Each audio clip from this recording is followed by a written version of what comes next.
نعوذ باللہ وہ غیر محسوس طریقے سے نبی علیہ السلام کو ایک پیرلل میں گاڈ مانتے ہیں، اور صرف فرق کرتے ہیں جی وہ ذاتی اور عطائی کا فرق ہے، اور خالق اور مخلوق کا، اس کے بعد سب چیزیں وہ کہتے ہیں جی برابر۔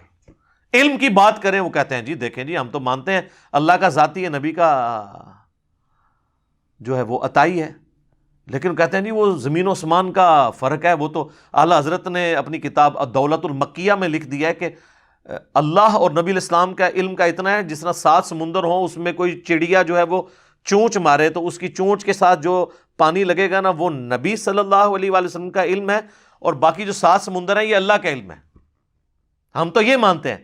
ہم اگلا معصومانہ سوال کرتے ہیں، یہ تو فرق ہی بہت بڑا ہے، 7 سمندر میں تو ایک قطرے کی کوئی حیثیت نہیں ہے، تو ذرا بڑے بڑے 2-3 فرق گنوائیں نا ہمیں کہ یہ علم نبی علیہ السلام کو پتہ ہے اور یہ نہیں پتا، یہ اللہ تعالیٰ نے علم دیا ہے یہ نہیں دیا۔ جیسے یہ بات کریں کہتے ہیں جی تسی گٹھ لے کے ناپنا شروع ہو گئے، ناپا تو اعلیٰ حضرت نے خود ہے، جب انہوں نے کہہ دیا کہ 7 سمندر ہوں اور اس میں سے چڑیا چونچ جتنا پانی لے وہ نبی کا علم ہے اور 7 سمندر اللہ کا علم ہے، تو آپ نے فیتا تو خود مار دیا، تو اتنا بڑا فیتا آپ کو نظر نہیں آ رہا؟ جیسے ہی پوچھیں گے نا فرق بتائیں تو پھر وہ آپ کو یہی بتائیں گے کہ بس ذاتی ہی ذاتی، پھر کہیں گے محدود اور غیر محدود کا۔ یار محدود غیر محدود کا اگر فرق ہے تو کوئی فرق نکالیں بھی نا، کہ یہ نبی علیہ السلام کو پتا تھا یہ نہیں پتا تھا، یہ صرف اللہ کو پتا ہے، یہ بات کریں تو گستاخی کا فتویٰ لگا دیں گے۔ تو اصل میں یہ صرف انہوں نے لبادہ اڑا ہوا ہے، یہ نبی علیہ السلام کے لیے ما کان و ما یکون کا علم مانتے ہیں، یعنی جتنا اللہ کے پاس ہے نا وہ سب کا سب مانتے ہیں، کیونکہ اعلیٰ حضرت نے خود سورۃ الرحمن کے سٹارٹ میں الرحمن علم القرآن خلق الانسان علمہ البیان، انہوں نے ترجمہ یہ کیا ہے کہ اللہ تعالیٰ نے انسانیت کی جان محمد کو پیدا کیا، خلق الانسان سے مراد انہوں نے نبی علیہ السلام کو، علمہ البیان۔ ہم تو ترجمہ سادہ سادہ کرتے ہیں کہ انسان کو پیدا کیا اور اسے بیان کا علم، قوت گویائی عطا کی۔ وہ کہتے ہیں کہ جی ما کان و ما یکون کا علم ان کو سکھا دیا۔ ما کان و ما یکون یہ خود بھی عربی کی ٹرم ہے، ما کان و ما یکون، جو کچھ تھا جو کچھ ہونے والا ہے سب سکھا دیا۔ تو اب کیا فرق رہ گیا جی؟ قرآن تو درجنوں جگہ کہہ رہا ہے کہ نبی ایک آپ سے پوچھتے ہیں قیامت کے بارے میں، آپ فرمائیں کہ قیامت کا علم اللہ کے پاس ہے۔ وَيَقُولُونَ مَتَىٰ هَٰذَا الْوَعْدُ إِن كُنتُمْ صَادِقِينَ قُلْ إِنَّمَا الْعِلْمُ عِندَ اللَّهِ وَإِنَّمَا أَنَا نَذِيرٌ مُّبِينٌ۔ اے نبی تم فرما دو اس کا علم اللہ کے پاس ہے، میں تو صرف ڈر سنانے والا ہوں۔ یہ کبھی نہیں کہیں گے کہ نبی علیہ السلام کو قیامت کا علم نہیں تھا۔ ہاں قیامت کی نشانیاں آپ علیہ السلام نے بیان کی ہیں بخاری مسلم میں، بخاری اور مسلم دونوں میں متفق علیہ حدیث ہے، اور مسلم کی کتاب الایمان میں پہلی حدیث انٹرنیشنل نمبر کے مطابق 93 نمبر، کیونکہ 92 تو مقدمے والی ہے، 93 نمبر وہ یہی ہے کہ قیامت کا علم اللہ کے پاس خاص ہے۔ جب جبرائیل علیہ السلام انسانی شکل میں آ کے نبی علیہ السلام سے پوچھتے ہیں، پھر وہ کہتا ہے کہ اچھا آپ قیامت کی کوئی نشانی بتا دیں، پھر وہ نشانیاں بتاتے ہیں نبی صلی اللہ علیہ وآلہ وسلم، اور اس میں تو یہ بھی الفاظ ہیں کہ جو پوچھنے والا ہے نا اور جس سے پوچھا جا رہا ہے وہ اس سے زیادہ نہیں جانتا جو کہ پوچھنے والا ہے، یعنی یہ تو اللہ کا علم ہے۔ آپ یہ بات کریں تو گستاخی کے فتوے لگائیں گے، چونکہ انہوں نے قرآن ترجمے سے نہیں پڑھا۔ اور میں بالکل اس ڈاکٹرن کو نہیں مانتا کہ لوگوں کو یہ پٹی پڑھائیں کہ جی فلاں کا ترجمہ پڑھو فلاں کا نہ پڑھو، نہیں۔ میں کہتا ہوں اگر کوئی بریلوی ہے تو وہ اپنے امام احمد بریلوی المتوفی 1340 ہجری جنہیں اعلیٰ حضرت کہا جاتا ہے ان کا ترجمہ پڑھ لے، کنز الایمان، یہ میرے اپنے پاس رکھا ہوا ہے، اسی میں سے میں آپ کو ترجمہ پڑھ کے بتاؤں گا کہ اعلیٰ حضرت نے قرآن میں جو عقیدے لکھے ہیں وہ کیا ہیں۔ اب اعلیٰ حضرت خود ان عقیدوں کو نہ ماننے، ان کے ماننے والے نہ ماننے، وہ ہماری کوئی ذمہ داری نہیں۔ اگر کوئی دیوبندی ہے تو وہ اشرف تھانوی صاحب کا ترجمہ پڑھ لے، اپنے دیوبندی عالم کا۔ کوئی اہل حدیث ہے اس کو باقی پر اعتماد نہیں، جونا گڑھی صاحب کا ترجمہ پڑھ لیں۔ اگر کوئی شیعہ ہے تو سید فرمان علی شاہ صاحب کا ترجمہ پڑھ لے۔ کوئی عام مسلمان ہے وہ فرقوں سے ہٹ کے ترجمہ پڑھنا چاہتا ہے، مولانا مودودی کا ترجمہ پڑھ لے، فتح محمد جلندری صاحب کا پڑھ لے، اور کسی کا پڑھ لے۔ باقی الفاظ کے چناؤ میں ضرور فرق ہو سکتا ہے، تھیم سب کی ایک ہے۔ یہ جو کہانی ڈال دی ہے نا، ترجمے بدل دیے ہیں، کہیں پر اکا دکا جگہ اگر کسی نے ڈنڈی مار دی ہے دوسری جگہ وہ پکڑا جاتا ہے۔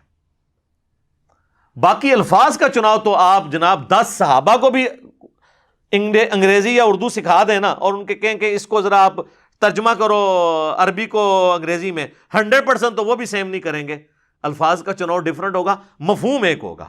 سر بسم اللہ کا ترجمہ کسی نے کیا ہے اللہ کے نام سے شروع، جو میں سمجھتا ہوں سب سے بیسٹ ترجمہ ہے۔ بعض نے کیا ہے شروع اللہ کے نام سے، یہ بھی درست ہے۔ بعض نے کیا ہے شروع کرتا ہوں اللہ کے نام سے، یہ بھی درست ہے۔ وہ کسی نے شیطان کے نام سے شروع نہیں کیا۔ اس کے اندر جناب گھسے ہوئے ہیں جناب یہ ترجمہ نہیں، بھائی اس کو فالو کرو۔ اب چونکہ یہ ایکٹیویٹی بریلوی مکتبہ فکر کے ایک بندے نے پرفارم کیا تو میں اب انہی کا ترجمہ ان کو قرآن حکیم سے ریفرنسز پیش کرتا ہوں، اور وہ خود بھی پڑھ کے کنز الایمان میرا خیال ہے ہر جگہ موجود ہوتا ہے، وہ پڑھ لیں، یا اعلیٰ حضرت کا ترجمہ ہے، اور یہ تو ایک عاشق رسول کا ترجمہ ہے بقول آپ کے، باقیوں کو تو آپ گستاخ سمجھتے ہیں، تو اس میں آپ کو ریفرنس دیتا ہوں۔ یہ مختار کل والا مسئلہ تو آپ کو پہلے ریفرنس میں ہی کلیئر ہو جائے گا۔ پہلا ریفرنس سورۃ الاعراف کی ہے، آیت نمبر 188۔ اعوذ باللہ من الشیطان الرجیم، بسم اللہ الرحمن الرحیم۔ قل لا املک لنفسی نفعا ولا ضرا، تم فرماؤ میں اپنی جان کے بھلے برے کا خود مختار نہیں۔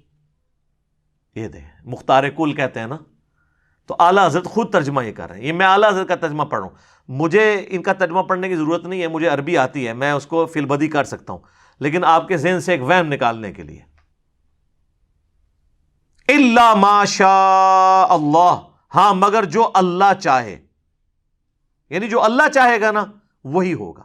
میں اپنی جان کا مختار کل نہیں ہوں تو کسی کا کیا، بات ہی ختم، ابھی بات ختم نہیں ہوئی۔ وَلَوْ كُنْتُ أَعْلَمُ الْغَيْبِ، اگر میں غیب جان لیا کرتا، لَاسْتَكْثَرْتُ مِنَ الْخَيْرِ، یوں تو میں بہت سی بھلائی جمع کر لیتا۔ ظاہر ہے کوئی بھی شخص اگر مستقبل میں ہونے والے واقعے کو پریڈکٹ کر لے تو وہ تو اپنے لیے بھلائیاں جمع کر سکتا ہے، وہ ان چیزوں کا اس کو خطرے کا پتہ چل جائے گا، وہ اس سے بچ جائے گا۔ کسی کا کاروبار ڈوبنے لگا تو وہ اس سے بچ جائے گا، فوراً اچھا ڈیسیژن لے لے گا کوئی ایسا۔ وَمَا مَسَّنِيَ السُّوءُ، اور مجھے کوئی برائی نہ پہنچتی۔ اگر میں غیب خود جان لیتا تو کبھی میرے پہ تکلیف نہ آتی۔ ظاہر ہے اگر آپ کو پتہ چل جائے کہ ابھی آپ یہاں سے روڈ کراس کریں گے اتنے بجے تو ایک ٹرک آپ کو کچل دے گا، تو آپ تھوڑے دیر بات کر لیں گے، بلکہ پورا دن ادھر بیٹھے رہیں گے، اگلے دن جائیں گے۔ تو وہی بات ہے کہ اگر مجھے پتا ہو تو مجھے کوئی برائی نہ پہنچتی۔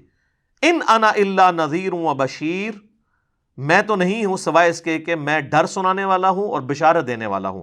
لقوم یؤمنون، ان لوگوں کے لیے جو ایمان رکھتے ہیں یا بات ماننے والے ہیں۔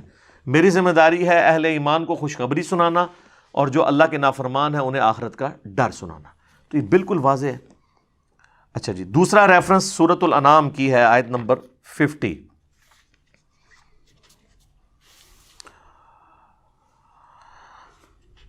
یہ ہے جناب، قُل لَا أَقُولُ لَكُمْ عِنْدِي خَزَائِنُ اللَّهِ، تم فرما دو میں تم سے نہیں کہتا کہ میرے پاس اللہ کے خزانے ہیں۔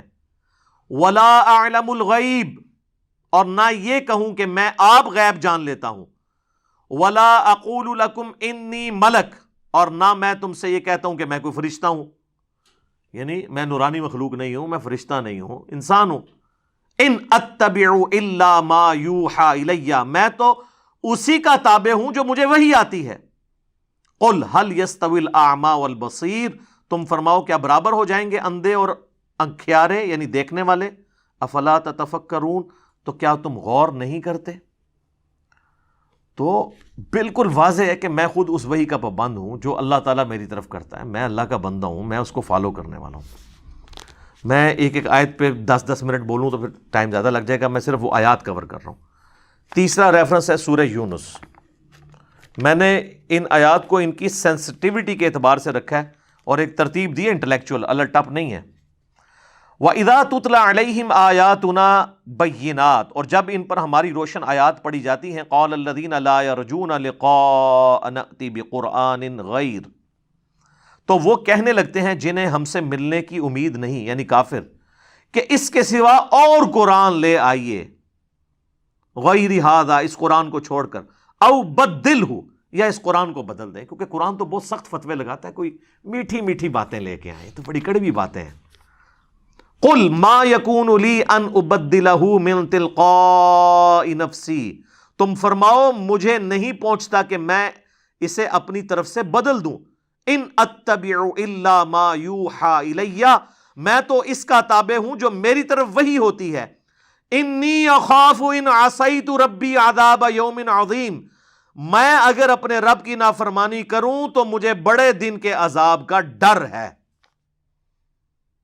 یعنی تم یہ فرما دو کہ اگر میں نے بھی اللہ کی نافرمانی کی میں بھی، یہ بالفرض ہے سمجھانے کے لیے، یہ نہیں ہے نعوذ باللہ کہ نبی علیہ السلام کو نافرمانی کریں گے، یہ سمجھانے کے لیے.